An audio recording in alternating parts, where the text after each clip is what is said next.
So one of the tricks to successful trading is being in the market at the right time. I know a lot of people focus on other things at certain times or want to know what direction something is going in and so on. But fundamentally speaking, that is greatly influenced by the time at which you're in the market for a number of reasons. So if you want to learn what those reasons are and when you should be in the market and for what reason, just watch the rest of this video. So there are a number of aspects that are key to successful trading, but one of them is when you participate in the market, because there's a balance here to be had. And the first thing to point out is that you're going to be looking at volume and liquidity, and they are two different things. People conflate them all of the time and make the mistake of thinking that they are the same thing, but I can tell you that they are not. Volume is the amount of money that has been matched in a market. It's not liquidity. So if you go into a market and you say, 2 or 3 million match, you could say, that's a very liquid market. No, it isn't. There's just been a lot of volume in that particular market. If you go onto the Betfair screen, you can go up and you can have a look in the top right hand corner of a market. It will tell you how much volume has been matched, and you can do the same on BetAngel. But when we're actively trading, we're more interested in the rate at which that changes, how much is being matched over a certain period of time, and that is liquidity. And that is key and critical to a lot of your trading. So I've got a very slowed down version here of BetAngel, and I just want to show you here. Here is the amount of volume that's going through the market, and here is how much is going through per second. So this is the difference when we talk about volume and liquidity. But also you can plot charts which will tell you how much volume is going through the market at any particular time and track exactly what's happening. You'll also notice on the ladder, which I have slowed down, I should point that out, that you can see the amount matching on each individual runner. So these are all features that will help you make a better decision as to when to enter and exit the market. So to understand why liquidity is important as opposed to volume, ideally you're going to have a lot of volume and liquidity at the same time. That's the perfect market. But fundamentally speaking, when we get a lot of liquidity in the market, it helps the trading process, because you need to put a trade into the market, you need to take a trade out of the market. But also, if you're a proper trader and you're doing it correctly, then what you need to actually be able to do is to go into a market, acknowledge that you've made a mistake, and then exit that position as best you can. So taking a loss is an important part of trading. You'll be able to take a loss quicker, you'll be able to reverse your trading decision, you'll be able to do all of those things much, much quicker, more efficiently, and at a smaller loss if the market is very liquid. So when we look at the amount of liquidity in the market, we're sort of saying how much money is going through the market at any particular time. And typically you would measure that over a period of seconds or so on.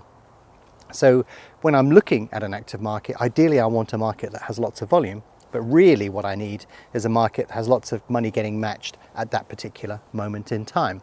Because that means if I make a mistake or I change my mind or I want to get an order match quickly, then necessarily that liquidity will do that. The amount of money getting matched at that particular moment in time will take out my order, whether it's an opening, an exit, or a stop loss, or something like that. And that's why we really like liquidity. And think about it as well, if you're putting two trades in the market and you're trying to get both of them matched, probably near the center of the market or something like that, if you've got a lot of liquidity in the market, it's going to speed up how quickly those orders get matched. But if you're in a market that's very slow moving, it'll take longer and longer. The longer you're in a market with an open trade, the more chance it has of going against you. But if you can get two trades matched really quickly in a highly liquid market, then that's massively beneficial to you overall, whatever your trading strategy is. So let's have a look specifically at when those particular periods occur. So each individual market has its own volume profile. So when you look, for example, at tennis, money dribbles into tennis over a period of time, but the start time of a tennis match can vary. So really the focus comes in that run up to when that start of the match is, but that start time will vary. So it's very difficult to hit a high liquidity period before the tennis match starts. And 95% of all the money that's going to get matched in tennis is during the in-play period. So, you've got a nice defined, clean boundary there. When we look at a football match, you'll get a different profile of money arriving at the market. It tends to occur over a long period of time, probably many days out. And then as we get closer and closer to the match, that volume begins to increase. But the key pivot moment within the market at this particular type of sport is when that team sheet is announced. When everybody knows exactly the team that's going to be out there, then all of the money floods into the market. So what you actually get is you get a volume curve, and I plot and monitor these all of the time. I'm really interested in when does that money arrive, because that means that if I'm in the market during a very liquid period, it means that I can do more adventurous things. I can use bigger stakes, I can exit trades as and when I wish. But when we look at horse racing, you get a different sort of characteristic altogether. So let's look specifically at horse racing and those key phases that the market goes through on the way to the race actually starting. So horse racing is interesting because we've got many different factors coming into play there. And as a consequence, a lot of that volume comes quite late on horse racing. Now, if you're looking to get value on horse racing, ideally you want the market to be at its worst. And the interesting thing is that occurs as far out as it possibly can. When the market is first uploaded onto Betfair, then what actually happens is nobody really knows the true price, because obviously the horses haven't even travelled to the course at that particular point. So it's not untypical to find a lot of value being created at that particular point in the market. But the problem is there's actually not a lot of volume or liquidity at that particular moment in time. You tend to find that there isn't much money put up there, and that is because people on the other side don't want to risk too much because they can't see the horse. So if you want to pick up some value, that's a good time to do it. The odds will begin to adjust as more information comes into the market, but unfortunately there isn't a great deal of money at that particular point. However, this is when you start to see some of these overnight gambles that occur. You tend to see horses sort of backed off the boards because somebody somewhere seems to know something, or maybe there's just a rumour going around or something like that. So very often you do get very sharp moves in overnight markets.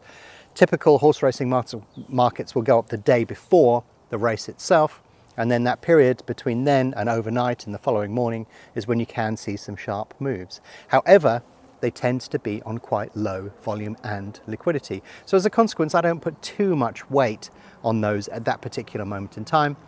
However, it's very often a good place to find some value if you're just doing straight betting.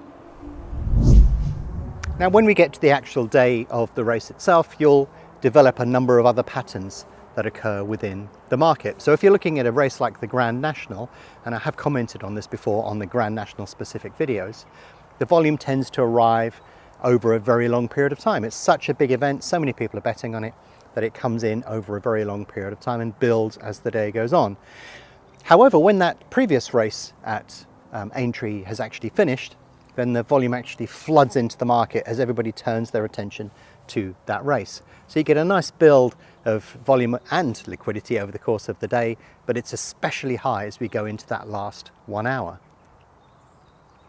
Now, when we look at race meetings like Cheltenham, then you tend to get a similar sort of pattern of activity on the feature race of the day. But on all of the other races, what tends to happen is volume slowly sort of comes in to the market, and then when that previous race finishes, it tends to switch to the next market. So you get good volume throughout the entire race meeting, but the real liquidity tends to turn up about half an hour before that race is actually underway. And then of course, again, it accelerates massively as the horses get paraded and then go to post and then are about to start. So you get a different sort of volume profile at a meeting like Cheltenham. But also what you tend to find is when we go to ordinary daily meetings, that money arrives much, much later. It doesn't build up that much over the course of the day. People are more interested in the result of the previous race. So as a consequence, all of that volume and a lot of liquidity gets crushed into a much smaller period. So the sort of characteristic that you get on day-to-day racing is that not much money is around in the market, not much happens very early on. But when the previous race finishes, you get a rush of money coming in to the next market. So there isn't much that you can do very, very early on a lot of the sort of, I was going to say boring, but it is day-to-day racing. It tends to transfer from one race to another. The money sort of flows through the card as the meeting progresses. Now, of course, if you get a jockey trainer gamble or something interesting happening, then that can actually drive liquidity in later markets. But fundamentally speaking, those are the sort of things that you see at different types of race meetings. So where things get really interesting is when we get down to that period between different races. And that has a big bearing and factor on when is a good time to trade on those individual races that you see over the course of a day. So the first thing to note is that the first race of the day has a very long time for that money to arrive, and as a consequence the money sort of just dribbles in. So my worst trading results always come from the first race of the day, because the money's spread out over a long period of time, and therefore the volume's okay, but the liquidity is poor. So bear that in mind. First race of the day is always the hardest race to trade. But from that point onwards, when that race finishes, then necessarily the volume starts to arrive in the next race. And that's, if you sit and watch the market, you'll notice that that is what tends to happen. As soon as that previous race is finished, money starts to arrive in the next race. But of course, sometimes races clash. So what happens there? The whole thing becomes a complete mess. The money never arrives. The previous result isn't known, and therefore it just gets lost in a complete mess, basically. And then we look at specifics within a market. You can see how this adjusts according to the seasons, because flat races are run over a very short amount of time and distance, and therefore the money transfers quickly from one race to another, and you get a lot longer to be able to trade.